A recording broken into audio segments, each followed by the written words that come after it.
Hello बच्चों, कैसे हैं आप लोग। AY क्लासेस में आपका स्वागत है। आज हम एक नए वीडियो को लेकर आपके सामने आए हैं, नए टॉपिक को लेकर आए हैं। इंग्लिश का एक नया टॉपिक है। पिछले लास्ट वीडियो में आपने देखा था कि एडजेक्टिव के बारे में हम लोगों ने सीखा था कि एडजेक्टिव और टाइप्स ऑफ एडजेक्टिव। आज हम लोग उसी के आगे सिंटैक्स ऑफ एडजेक्टिव के बारे में सीखेंगे कि सिंटैक्स ऑफ एडजेक्टिव क्या होता है, इसके क्वेश्चन किस टाइप से आते हैं और इसका करेक्शन किस तरह से किया जाता है, किस तरह के इसका यूज किस तरह से होता है, एडजेक्टिव का यूज किस तरह से किया जाता है। तो उससे पहले हम लोग थोड़ा जान लेते हैं। देखिए, एडजेक्टिव तो आप लोग जानते ही हैं कि एडजेक्टिव क्या होता है। वो शब्द होते हैं जो नाउन को क्वालिफाई करते हैं, या कह सकते हैं कि नाउन की विशेषता बताते हैं। तो वो शब्द होते हैं जैसे गुड है, ब्यूटीफुल है, ये सब होते हैं। तो इससे पहले हम जान लेते हैं कि एडजेक्टिव की 3 डिग्री होती हैं। ये तो आपको पता होगा, एडजेक्टिव की 3 डिग्री होती हैं। कौन कौन सी होती हैं? एक तो पॉजिटिव डिग्री होती है, एक कंपैरेटिव डिग्री होती है और तीसरी होती है सुपरलेटिव डिग्री। इनके बारे में हम लोग थोड़ा बात करेंगे। पॉजिटिव डिग्री, कंपैरेटिव डिग्री और सुपरलेटिव, यानी कि जो 3 टाइप की हमारी डिग्री हैं, पॉजिटिव, कंपैरेटिव और सुपरलेटिव डिग्री। देखिए, डिग्री यानी कि 3 डिग्री होती हैं, एडजेक्टिव की 3 डिग्री होती हैं। तो किस तरह से, यानी कि पॉजिटिव डिग्री क्या होती है? देखिए, पॉजिटिव डिग्री जो होती है उसमें किसी की विशेषता बताई जाती है। विशेषता से मतलब है, जैसे हमने कहा you are a good, she is beautiful. तो इस तरह से जो विशेषता, सिर्फ विशेषता बताई जाती है। और जो कंपैरेटिव डिग्री होती है उसमें कंपैरिजन बिटवीन 2 थिंग्स, 2 या 2 से अधिक चीज़ों के बीच में कंपैरिजन किया जाता है। इसमें सिर्फ एक ही चीज़ की विशेषता बता दी गई। हमने कहा यू आर गुड या यू आर ब्यूटीफुल। लेकिन अगर जब कंपैरिजन कर दिया जाए, कह दिया जाए कि you are more beautiful than your sister, you are more beautiful than your sister, तो यहाँ पर 2 के बीच कंपैरिजन हो गया, तो ये कंपैरेटिव डिग्री हो गई। तो कंपैरेटिव डिग्री क्या होती है कि जब आपका 2 के बीच, 2 या 2 से अधिक के बीच में कंपैरिजन किया जाएगा, तुलना की जाएगी, वो कंपैरेटिव डिग्री होती है। और पॉजिटिव क्या होती है? सिर्फ विशेषता बताई जाती है। सुपरलेटिव डिग्री क्या होती है? सुपरलेटिव डिग्री वो डिग्री होती है जिसमें श्रेष्ठता प्रकट होती है। ऐसा लगता है श्रेष्ठ, जैसे हमने कहा you are more beautiful than your sister. लेकिन अगर यहीं पर कह दें कि you are the most beautiful, तो अब यहाँ पर किसी से कोई तुलना नहीं है, लेकिन सभी से, यानी सबसे ज़्यादा बता दिया गया, उसको सबसे ज़्यादा सुंदर बता दिया गया, तो वो सुपरलेटिव डिग्री हो जाती है। यानी कि आपने देखा है पॉजिटिव डिग्री, कंपैरेटिव डिग्री और सुपरलेटिव डिग्री में क्या अंतर है कि जैसे ये गुड पॉजिटिव है, इसकी कंपैरेटिव क्या हो जाएगी? बेटर, और सुपरलेटिव क्या हो जाएगी? The best. तो अब ये तो एक कॉमन बात है जो ज़्यादातर लोगों को पता भी होती है। तो ये तो हमने डिग्री की बात कर ली कि डिग्री 3 टाइप होती हैं। इसमें हमें ये ध्यान रखना है कि जो कंपैरेटिव डिग्री होती है, यानी कि जो कंपैरेटिव डिग्री होती है उसके बाद देन आता है ज़रूर। क्या आता है? कंपैरेटिव डिग्री के बाद देन आता है। और जो सुपरलेटिव डिग्री होती है, सुपरलेटिव डिग्री से पहले दा जरूर लगता है। ये हम यही बताना चाह रहे थे, यही कॉमन चीज़ इसमें है कि कंपैरेटिव डिग्री अगर है तो उसके बाद देन जरूर आता है, और सुपरलेटिव डिग्री है तो उससे पहले दा जरूर लगता है। ये आपके यहाँ पर सिंटैक्स में काम आने वाला है। चलिए फिर इधर शुरू करते हैं।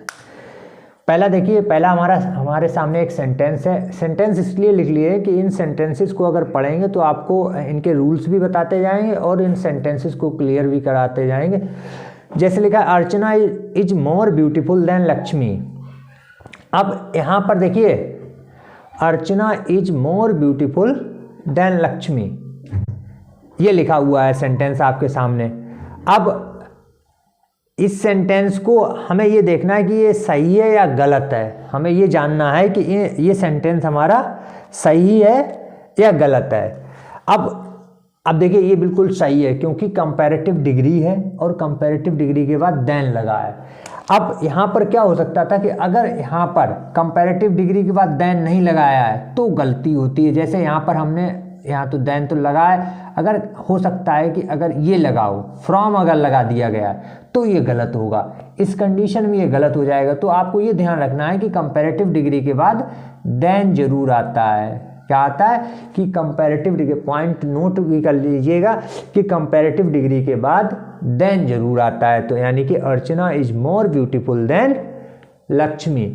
तो क्या है, ये कंपैरेटिव डिग्री है। देखिए ब्यूटीफुल है, ब्यूटीफुल का कंपैरेटिव बनाया नहीं जा सकता, इसलिए मोर का यूज किया जाता है। यानी कि जिनका कंपैरेटिव नहीं बनाया जा सकता उनके साथ मोर का यूज किया जाता है। तो Archana is more beautiful than Lakshmi. इसी में हम आपको बताना चाहेंगे कुछ कंपैरेटिव डिग्री ऐसी होती हैं जिनके बाद देन का यूज नहीं किया जाता है, उनके बाद टू का यूज किया जाता है। देखिए ये कंपैरेटिव डिग्री है, junior, senior, interior, exterior, inferior, superior,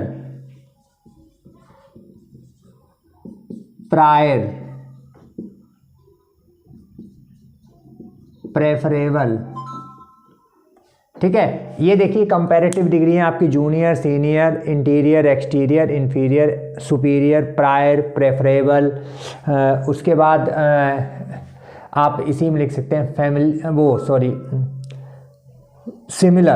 similar भी आ जाता है, सिमिलर। ये आपकी कंपैरेटिव डिग्री ऐसी होती है। इन कंपैरेटिव डिग्री के साथ टू आता है। अगर कहीं पर ये डिग्री दे रखी हैं तो इनके साथ हमेशा टू का यूज किया जाता है अगर ये दे रखी हैं। जैसे हम इनका सेंटेंस भी अगर लिखना चाहें, हमने यहाँ पर लिख दिया, जैसे ही इज जूनियर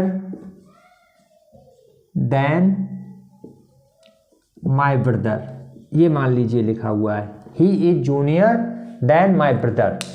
तो आपका क्या हो जाएगा, he is junior to my brother. ये गलत है, क्या होना चाहिए, टू का यूज किया जाएगा यहां पर।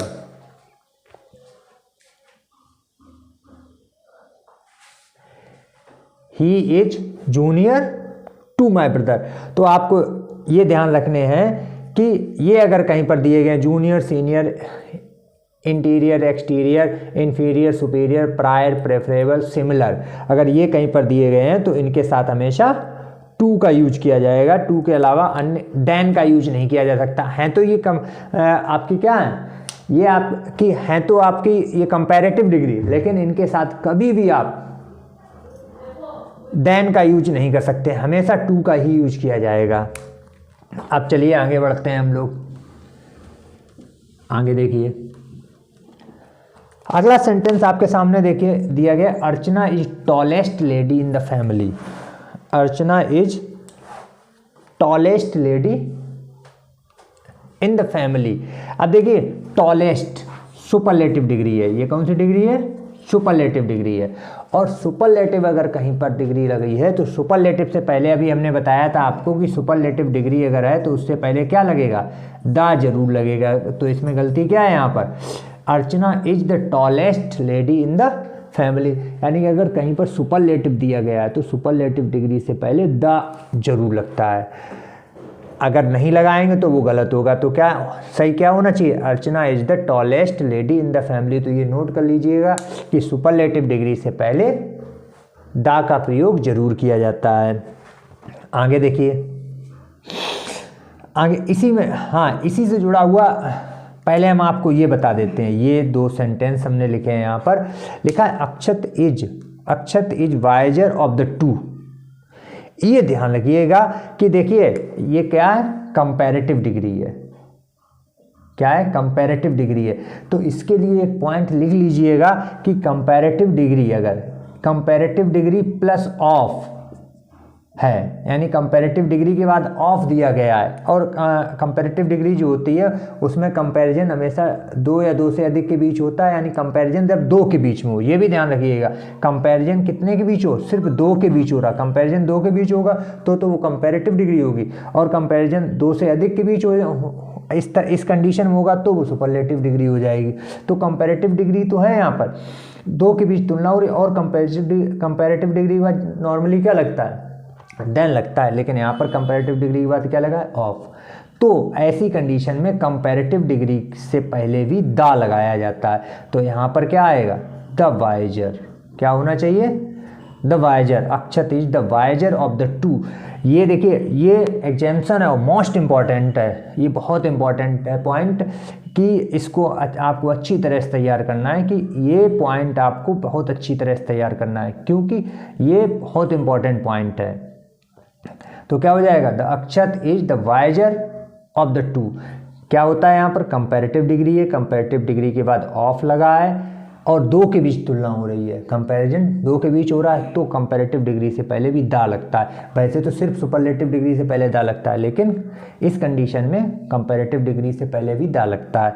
अब देखिए आराध्या इज, अगला sentence, Aaradhya is the wiser of the three. अब देखो वही कंडीशन है, कंपैरेटिव डिग्री है, ऑफ है, और दो से अधिक यानी तीन के बीच, दो से अधिक के बीच अगर तुलना हो तो यहाँ पर पॉजिटिव वो कंपैरेटिव डिग्री नहीं आ सकती। यहाँ पर क्या आएगा, बाकी तो वही रहेगा, दा भी लगेगा, लेकिन यहाँ पर सुपरलेटिव डिग्री रहेगी।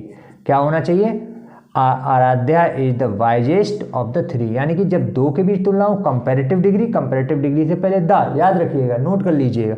और अगर दो से अधिक के बीच तुलना हो रही है तो ऑफ लगा है, तो यहाँ पर क्या आ जाएगी, सुपरलेटिव डिग्री। तो क्या हो जाएगा, आराध्या इज द, यहाँ पर दा लगा रहेगा, Aaradhya is the wisest of the three. आगे देखिए एक पॉइंट ये भी बहुत इंपॉर्टेंट है, नोट कर लीजिएगा। ये सेंटेंस देखिए, पढ़िए, Japan is more richer than India, Japan is more richer than India. अब देखिए यहाँ पर क्या है कि इस सेंटेंस में आपको कुछ दिख रहा है, यहाँ पर देखिए मोर और रिचर दोनों ही कंपैरेटिव डिग्री है। गलती क्या है, यही गलती है कि दोनों ही कंपैरेटिव डिग्री है। तो इसके लिए एक रूल होता है, वो नोट कर लीजिएगा कि डबल कंपैरेटिव डिग्री का यूज नहीं किया जाता है, यानी कि दो कंपैरेटिव डिग्री एक साथ यूज नहीं की जा सकती, यानी दो कंपैरेटिव डिग्री का एक ही जगह पर यूज नहीं किया जा सकता। तो ये यहाँ पर गलती क्या है, मोर का यूज नहीं किया जाएगा। तो क्या होना चाहिए, Japan is more richer than India नहीं होना चाहिए, क्या होना चाहिए, Japan is richer than India, यानी कि दो कंपैरेटिव डिग्री एक साथ नहीं लगाई जा सकती।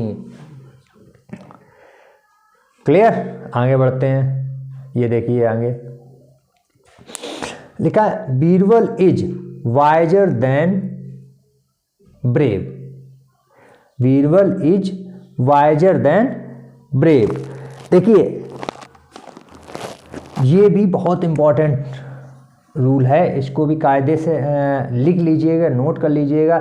इसमें क्या है कि देखिए वैसे तो साहब आपको बिल्कुल सही दिखाई दे रहा है कि कंपैरेटिव डिग्री है, कंपैरेटिव डिग्री के बाद देन लगा है और बाकी उसके बाद कुछ भी हो, लेकिन हमें ये ध्यान देना है कि आप इस कंपैरेटिव डिग्री, इस सेंटेंस को पढ़िए और इस सेंटेंस को पढ़िए, मोर छोड़ दीजिए, सिर्फ इतना पढ़िए, Japan is richer than India. इनमें दोनों में अंतर क्या है, देखिए यहाँ पे दो के बीच तुलना हो रही, दो चीज अलग अलग चीज़ों, दो अलग अलग चीज़ों के बीच तुलना हो रही है, लेकिन यहाँ पर क्या है, यहाँ दो लोग नहीं है, अलग अलग नहीं है, एक ही व्यक्ति है, उस व्यक्ति के दो गुणों की तुलना हो रही है। देखिए किसकी तुलना हो रही है, एक ही व्यक्ति के दो गुणों की तुलना हो रही है। तो ये नोट कर लीजिएगा कि जब एक ही व्यक्ति के दो गुणों की तुलना एक ही सेंटेंस में की जा रही हो, एक ही व्यक्ति के दो गुणों की तुलना हो, तो वहाँ पर कंपैरेटिव डिग्री का प्रयोग नहीं किया जाता है। वहाँ पर जो डिग्री लगेगी, यहाँ पर जो एडजेक्टिव होगा वो पॉजिटिव डिग्री में ही होगा, लेकिन उससे पहले उसको कंपैरेटिव करने के लिए मोर लगा दिया जाएगा। तो यहाँ पर क्या होगा, मोर वाइज। तो क्या हो जाएगा, सही क्या है, Birbal is more wise than brave, यहाँ पर ये गलत था, Birbal is wiser than brave नहीं, Birbal is more wise than brave. Clear? चलिए आगे बढ़ते हैं हम लोग। अगला देखिए यहाँ पर 7th क्वेश्चन है आपका, you are the most perfect man, you are the most perfect man. तो इसको बताने से पहले इसको इरेज कर देते हैं, मिटा देते हैं, इसमें कुछ और भी चीज़ें आपको बतानी पड़ेंगी।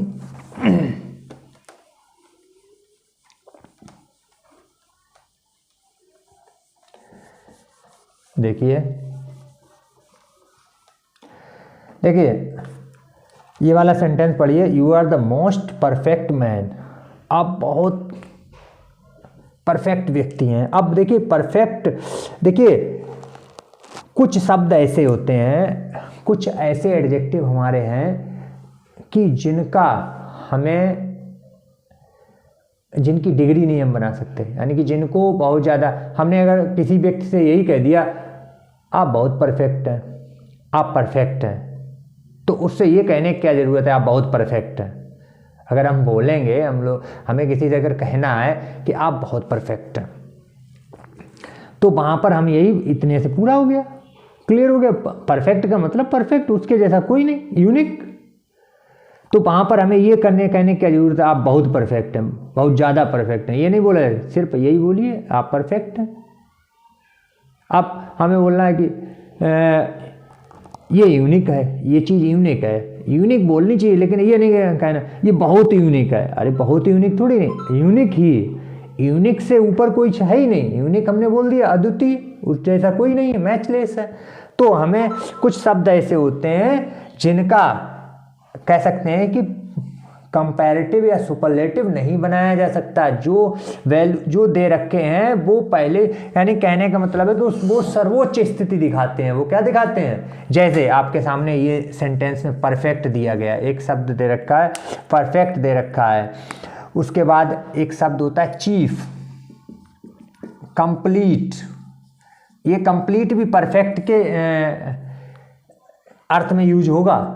You are complete man, you are perfect man या यू आर कंप्लीट मैन, तो दोनों मतलब एक ही है दोनों का। ये कंप्लीट वो वाला नहीं कि ये पूरा करने वाला, ये वर्ब नहीं है, ये वर्ब नहीं है, इसका एडजेक्टिव की तरह यूज होगा, लेकिन ये इसके रूप में होगा, यू आर परफेक्ट मैन या you are complete man.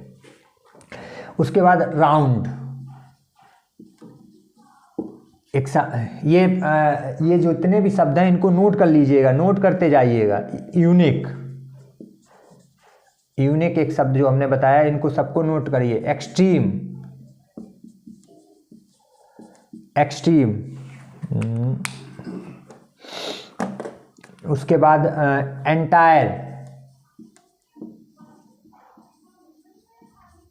Empty, ये सारे शब्द, और इटर्नल,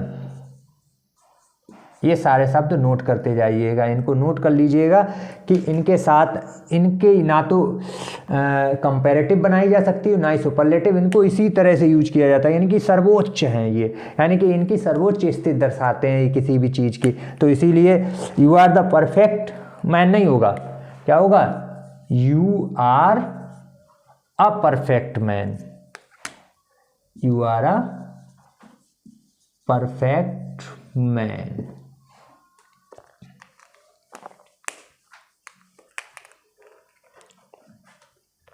चलिए आगे बढ़ते हैं।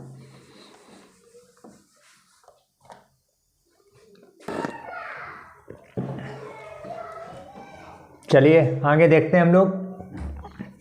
देखिए आपके सामने कुछ शब्द लिखे हैं, major, minor, former, latter, inner, outer, upper. अब देखिए इनमें ई आर सब में लास्ट में है, तो ऐसा लग रहा है कि ये सभी कंपैरेटिव डिग्री है। तो हाँ कंपैरेटिव डिग्री है, लेकिन इनका यूज, ये जितने भी शब्द दिए गए हैं इनका यूज हमेशा पॉजिटिव की तरह, पॉजिटिव डिग्री की तरह यूज किया जाता है। कभी भी इनका यूज कंपैरेटिव डिग्री की तरह नहीं किया जा सकता। जैसे एक यूज हम एक सेंटेंस लिख कर दिखाएं, जैसे Ram and Shyam, Ram and Shyam are my friend. Ram and Shyam are my friend.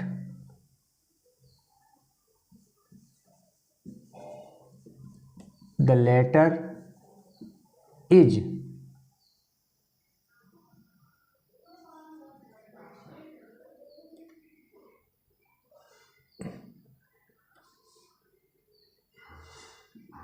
more intelligent than और than the former।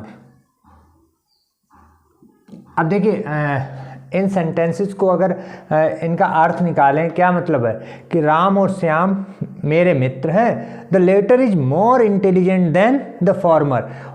बाद वाला का मतलब है श्याम की बात हो रही है यहाँ पर। बाद वाला का मतलब क्या है, श्याम की बात हो रही है। बाद वाला ज़्यादा इंटेलिजेंट है किससे, पहले वाले से। फॉर्मर का मतलब पहले वाला और लेटर का मतलब बाद वाला। तो ये लेटर वो वाला नहीं है आपका एल, वो लेटर बाद जिसके मीन्स बाद होता है वो LATER होता है, लेकिन LATTER है। तो लेटर बाद वाला पहले वाले से ज़्यादा होशियार है या इंटेलिजेंट है। तो इन शब्दों का यूज, जैसे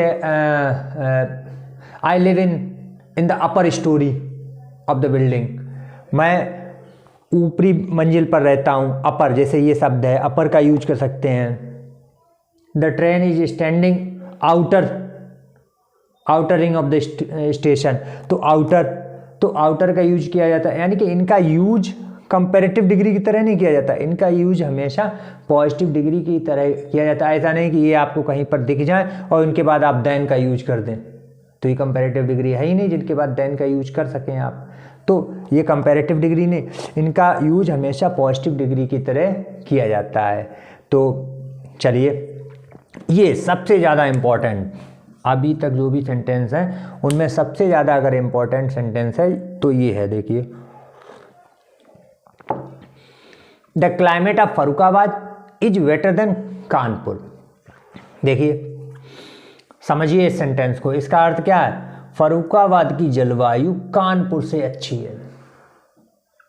फर्रुखाबाद की जलवायु कानपुर से अच्छी है। अब देखिए इस सेंटेंस में क्या है कि वो कह रहा है फर्रुखाबाद की जलवायु कानपुर से अच्छी है। कानपुर से अच्छी नहीं है, फर्रुखाबाद की जलवायु कानपुर की जलवायु से अच्छी है।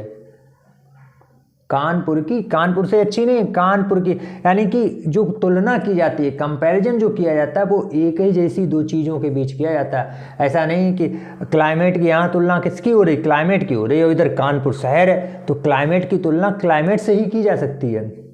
तो क्या होना चाहिए, the climate of Farrukhabad is better than the climate of Kanpur होना चाहिए कि नहीं।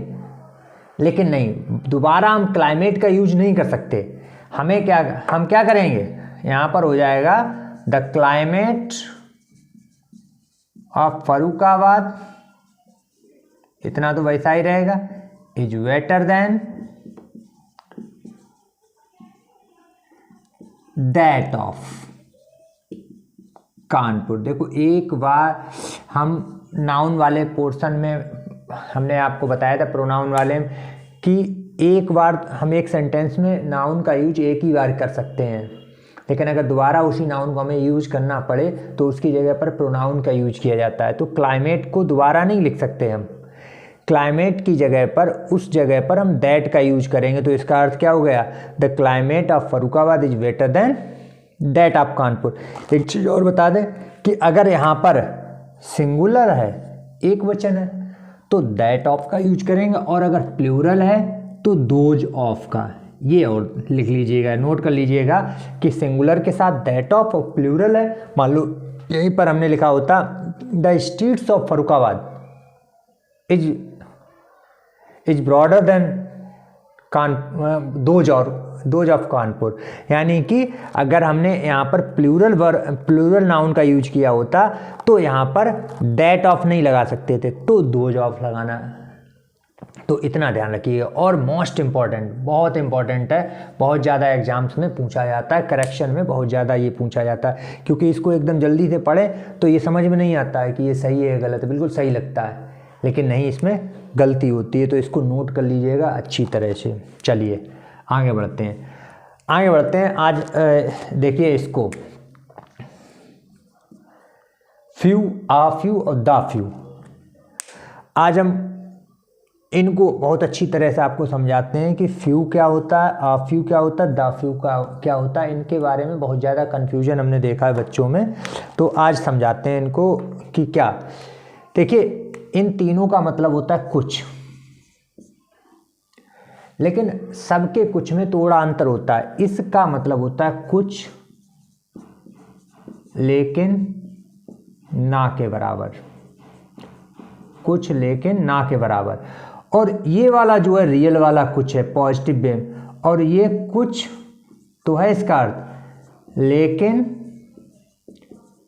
जो है वो सब, जो है वो सब। अब देखिए इसका अर्थ है कुछ लेकिन ना के बराबर, इसका अर्थ है कुछ यानी कि जो हम लोग सम, जिसको कुछ यूज करते हैं, जो हम नॉर्मली बोलते हैं, जैसे मेरे पास कुछ किताबें हैं, आई हैव फ्यू बुक्स, नहीं, I have a few books. अब सबसे अच्छी बात तो है कि इसका आप कभी यूज ही ना करें, हमें ध्यान रखिए, इसको अपने दिमाग से रिमूव कर दीजिए कि इसका कहीं पर भी यूज ही नहीं किया जा सकता है, कि इसको यूज ही नहीं किया जाए। अगर कहीं पर ये लिखा हुआ है तो वो गलत है, तो उस पर ध्यान ही मत दीजिए।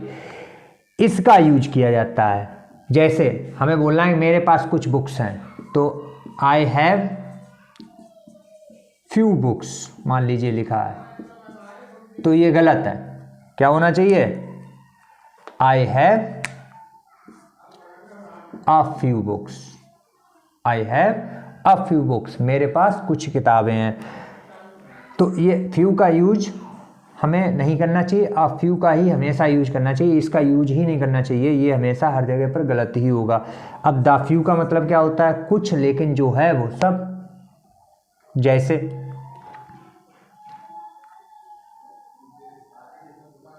जैसे हमने कहा the cat drank the milk, वो sorry drank milk, the bucket, oh sorry गलत हो गया, ये तो नीचे बताना, इसमें इसका यूज होगा कैट। एक मिनट, दूसरा सेंटेंस लिखते हैं यहाँ पर, I lost a few books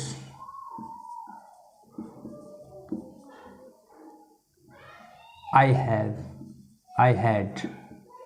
देखिए I lost a few books I had, मैंने कुछ किताबें खो दी हैं जो मेरे पास थी, जो मेरे पास थी, यानी कि जो मेरे पास थी वो सब खो दी हैं। कुछ थी, कुछ जितनी भी थी वो सब खो दी हैं। तो देखिए, तो यहाँ पर क्या होगा, ये गलत है, यहाँ पर होना चाहिए द फ्यू।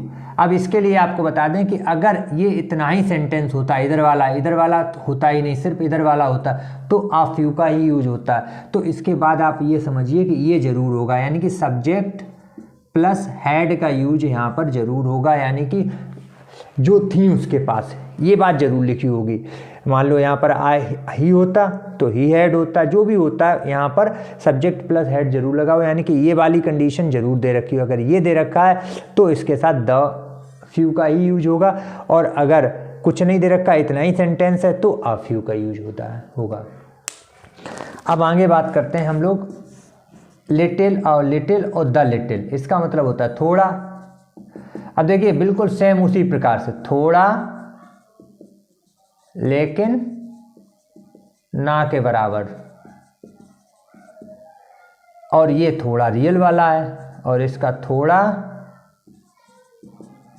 लेकिन जो है वो सब। तो ये बिल्कुल इसी सेम कंडीशन है। देखिए सिर्फ अंतर ये है कि ये क्या होता है, ये काउंटेबल के साथ यूज किया जाएगा इसका, और इसका अनकाउंटेबल के साथ, यानी कि जहाँ पर क्वांटिटी होगी वहाँ पर यूज किया जाएगा। अब जैसे कि इसी तरह जैसे हमने इसको बताया, लिटिल का आप यूज मत करिए, आप हमेशा अ लिटिल का यूज करिए, इसका यूज ही मत करिए कभी भी, कभी गलती नहीं होगी। अगर इसका यूज नहीं करेंगे तो कभी आपकी गलती नहीं होगी। आगे देखिए, अ लिटिल, द लिटिल। जैसे हम यहाँ पर सेंटेंस लिखें,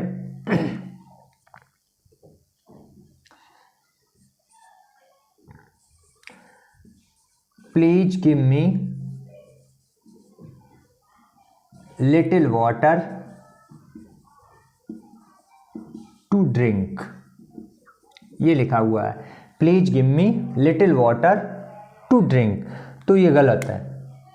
क्या होना चाहिए?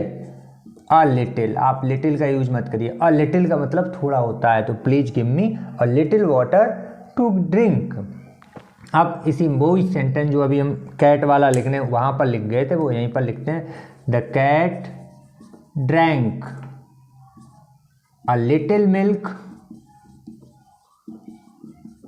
The bucket had. अब देखिए, the cat drank a little milk, the bucket had, देखिए वैसी कंडीशन है, हैड वाली कंडीशन, ये वाली कंडीशन, ये वाली अगर कंडीशन आ जाए तो हमेशा द, इस कंडीशन में द फ्यू का यूज, इस कंडीशन में द लिटिल का यूज, तो यहाँ पर क्या होगा, यहाँ पर हो जाएगा आपका द लिटिल। क्लियर? आगे बढ़ते हैं हम लोग।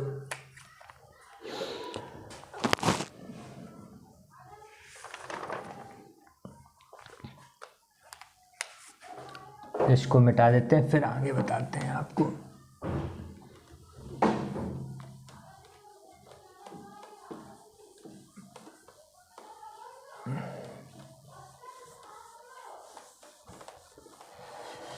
एक चीज़ और, अगर अभी ज़्यादा तो हम कहते नहीं हैं, लेकिन अगर आपने अभी तक मेरा चैनल सब्सक्राइब ना किया हो तो सब्सक्राइब ज़रूर कर लें, जिससे कि आगे आने वाली एग्ज़ाम्स एसएससी एमटीएस, ये आपके जो भी टॉपिक चल रहे हैं ये सब एसएससी एमटीएस है। और जो अब अभी यूपी बोर्ड का भी एग्ज़ाम आने वाला है, यूपी बोर्ड में तो यहाँ से एक क्वेश्चन ज़रूर आता है, और एसएससी एमटीएस में भी एक क्वेश्चन ज़रूर आता है, यूपी टेट, सुपर टेट, और उसके बाद जो आपके कहें अभी KVS PRT, KVS TGT, UP TGT, PGT, इनमें हर जगह पर ये टॉपिक आपका इम्पोर्टेंट है।